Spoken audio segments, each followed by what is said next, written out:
నక్క సింహం దగ్గరికి వెళ్ళి, మహారాజా, అడివంతా వెతికాం. ఎక్కడా ఒక్క జంతువైనా కనిపించలేదు. మాకు నీరసం వచ్చేసింది. ఒక్క అడుగు కూడా వేయలేం. మీకు కూడా ఆహారం చాలా అవసరం. మీరు ఒప్పుకుంటే వికటాన్ని చంపి మంచి మాంసం సంపాదించవచ్చు అంది.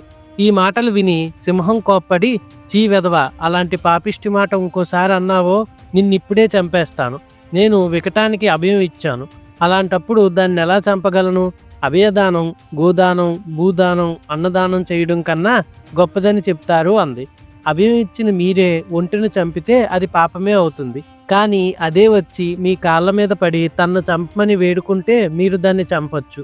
దీనికి కూడా మీరు ఒప్పుకోకపోతే మా మిగిలిన ముగ్గురిలో ఎవరినైనా తినేయండి. ఎందుకంటే మీకు ఆహారం చాలా అవసరం.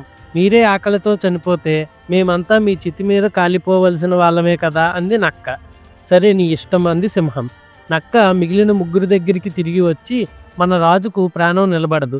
ఆయన ఆకలితో చావకుండా మనం మన శరీరాలను ఇవ్వాలి అంది. తర్వాత ఏం జరిగిందో తెలుసుకునే ముందు కంటెంట్ నచ్చినట్టయితే లైక్, షేర్ అండ్ కామెంట్ చేయడానికి ట్రై చేయండి. ఇప్పటి వరకు మన ఛానల్ని సబ్స్క్రైబ్ చేసుకోకపోతే తప్పకుండా సబ్స్క్రైబ్ చేసుకోండి. Thank you for your support. తిరిగి కథలోకి వెళ్ళిపోదాం. 4 కలిసి సింహం దగ్గరికి వెళ్ళి నమస్కారం చేసి కన్నీరు కారుస్తూ ఉండిపోయాయి.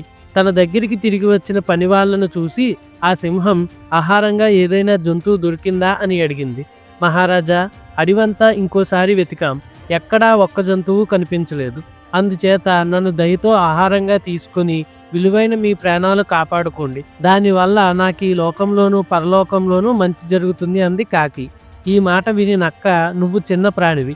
నిన్ను తిని మన యజమానికి ప్రాణాలు నిలబడటం అసాధ్యం. పైగా నిన్ను తింటే పాపమని శాస్త్రాలు చెప్తున్నాయి. కాకి మాంసము, కుక్క మాంసము ఆరోగ్యాన్ని పాడు చేస్తాయట.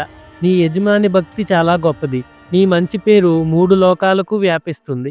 అందుచేత పక్కకి జరుగు. నేను కూడా రాజుకు విన్నవించుకోవాలి అని సింహంతో తన్ను తిని ప్రాణాలు నిలుపుకోమని వేడుకుంది. నక్క ఇలా అనగానే చిరుతపులి తాను కూడా కుట్రలో ఉంది కాబట్టి, ఓ నక్క, ఎంత బాగా చెప్పావు. నువ్వు కూడా చిన్న ప్రాణివే. అదీ కాక నువ్వు కూడా గోళ్ళున్న జంతువువే కాబట్టి సింహం జాతికి చెందిన జంతువువే అవుతావు. నిన్ను సింహం తినకూడదు అంది. తర్వాత అది సింహంతో, మహారాజా, మీ ప్రాణాలు నిలుపుకోవడానికి నన్ను తిని నాకు ఈ లోకంలో శాశ్వతమైన మంచి పేరు, పరలోకంలో శాశ్వతమైన సుఖం కలిగించండి. అంతకన్నా నేను కోరుకునేదేమీ లేదు అంది. మిగిలిన జంతువులన్నీ ఇలా అనడం విని ఉంటే ఈ ముగ్గురు ఎంతో మంచిగా మాట్లాడారు. కానీ సింహం వీటిలో ఎవరినీ చంపలేదు. అందుచేత నేను కూడా నన్ను తినమని వేడుకుంటాను. ఈ 3 నా ప్రాణానికి అడ్డుపడతాయి అనుకుంది. ఒంటె ఇలా అనుకుని, ఓ చిరుతపులి, నువ్వు చాలా గొప్పగా మాట్లాడావు. అయితే నువ్వు కూడా గోళ్ళున్న జంతువువే కదా. మన యజమాని నిన్ను తినడం ఎలా కుదురుతుంది? నువ్వు పక్కకు తప్పుకో. నేను కూడా విన్నవించుకోవాలి అని తాను కూడా సింహం ముందుకు వచ్చి నమస్కరించి, మహారాజా, ఈ ముగ్గురు మీకు ఆహారంగా పనికిరారు. అందుచేత నన్ను తిని మీ విలువైన ప్రాణాలు కాపాడుకోండి.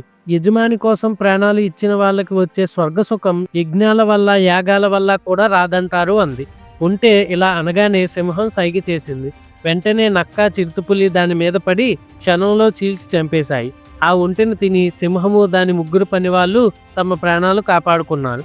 సంజీవకం దమనకానికి కథ చెప్పి, అబ్బి, ఎవరో కుట్ర చేసే వెధవలు నా మీద పెంగళకం మనస్సు మార్చారని నా అనుమానం. మంచి మంత్రులు ఉన్న చెడ్డరాజు కన్నా చెడ్డ మంత్రులు ఉన్న మంచి రాజు చాలా అన్యాయం చేస్తాడు. గద్దల మంత్రులుగా ఉన్న హంస కన్నా హంసలు మంత్రులుగా ఉన్న గద్ద మేలు.